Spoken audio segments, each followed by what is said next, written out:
किसी गांव में एक साधु रहा करता था। वो जब भी नाचता तो बारिश होती थी। अंत गांव के लोगों को जब भी बारिश की जरूरत होती थी तो वो लोग साधु के पास जाते और उनसे अनुरोध करते कि वो नाचे, और जब वो नाचने लगते तो बारिश जरूर होती। कुछ दिन बाद चार लड़के शहर से गांव में घूमने आया। जब उन्हें ये बात मालूम हुई कि किसी साधु के नाचने से बारिश होती है तो उन्हें यकीन नहीं हुआ।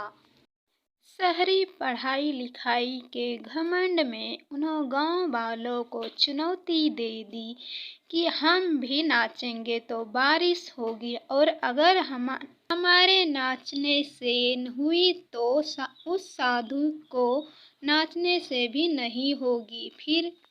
फिर क्या था, अगले दिन सुबह सुबह ही गांव वालों उन लड़कों को लेकर साधु की कुटिया पर पहुंचे।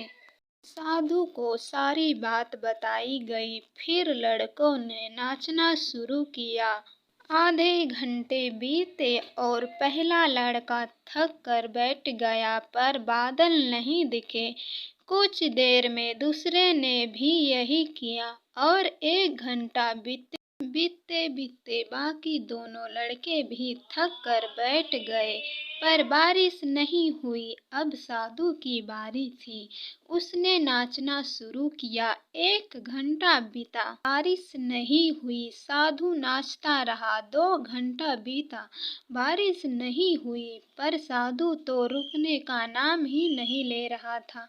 धीरे धीरे शाम चढ़ने लगी कि तभी बादलों की गड़गड़ाहट सुनाई दी और जोरों से बारिश होने लगी। लड़के दंग रह गए और तुरंत साधु से क्षमा मांगी और पूछा, बाबा भला ऐसा क्यों हुआ कि हमारे नाचने से बारिश नहीं हुई और आपके नाचने से हो गई? साधु ने उत्तर दिया, जब मैं नाचूंगा जब तक कि बारिश ना हो जाए। पहली बात मैं ये पाने वालों में ये अगर मैं नाच होता है तो बारिश को होना ही पड़ेगा, और दूसरी ये बातें उन्हें सफल होने का पूरा यकीन होता है और वो तब तक उस चीज को करते हैं जब तक कि उसमें सफल ना हो। इसीलिए यदि हमें सफलता हासिल करनी है तो उस साधु की तरह ही अपने लक्ष्य को प्राप्त करना होगा।